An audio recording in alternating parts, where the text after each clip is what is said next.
If you want to be featured and have your opinions heard on an episode of the Dynasty Chat, all you gotta do is call on. I want to hear what you have to say. Tell me about your favorite players. Tell me how your team is going to dominate the league this year. Let's get into it. And now a word from our sponsors. Sooner or later, you're going to try a White Owl, and when you do, we got you. Maybe we'll get you with the Great White Owl flavor, or the mildness, or one of the Great White Owl shapes, like this, New Yorker. But we're going to get you. You know we're going to get you. It's only a matter of time, and then we're going to get him, White Owl. We're going to get him. White Owl. We're going to get you. First, you said, hello, sexy legs. Hello, sexy legs. Now, say, hello, sexy necks. Hello, sexy legs. You mean hello, sexy necks. Sexy legs patios, now sexy necks. Top fashion knickers at supermarket prices. Hello, sexy legs. You mean hello, sexy necks. Okay, so we asked league members this week to predict the stat line for A.J. Brown of the New England Patriots. And a majority of voters think that he will have a successful season. A majority of league owners think that he will have at least 10 touchdowns, 75 receptions, and at least 1,100 yards total. A.J. Brown has gone for 14 touchdowns and 1,400 yards before in his career, if I'm not mistaken. And I think a lot of people are factoring in the fact that the Patriots are going to have a tougher schedule, and I think that people are reserving a little bit. I think people, you know what I think? I think people are a little bit reserved in expectations for A.J. Brown and the Patriots. I personally think that he's going to have more than 10 touchdowns and more than 1,100 yards, but I think 1,100 yards is actually pretty fair. But I think he's going to have more than 10 touchdowns. I think for me, if you nailed me down, you put a gun in my head, I'm going to give A.J. Brown personally 12 touchdowns and over 1,000 yards.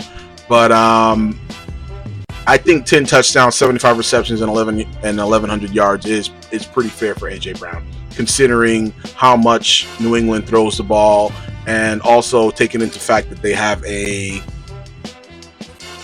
playoff, a much tougher schedule than they did last year. In our next poll, we asked league members, how many games will Mendoza start this year? He won the Heisman.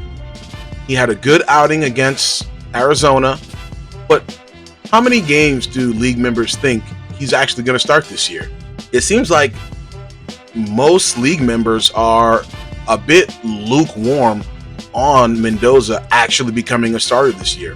A majority of voters believe that Kirk Cousins is an adequate enough quarterback that he actually may not see the field at all in 2026. Okay, a massive trade went down in the Year 2 League between Matty Ice and Tim, one of our newest members in the Year 2 League. Check it out. I actually like this trade a lot. I think that it helps. This is one of those trades where I think that it helps both sides a lot. Tim, he needed to get younger. We talked about that in our breakdown of his team, and I think that he was successfully able to do that. Alec Pierce, Jordan Addison, and Gadsden add a significant amount of youth to a team that really needs it. That was one of my main critiques of Tim's team. If you watch my previous video, was that too much of his talent was tied up in players that are still high performers but a little bit old. And as we know, this is Dynasty, so we want to make sure that we show some respect to the younger guys and that we always inject some youth into our roster. So I actually think this is a really good trade. It did cost Tim Jameson Williams and his 104, but he really needed it, and I think this is actually moving him in the right direction. So yeah, good job. You guys keep trading. Year 2 League, keep trading, okay? Let's go.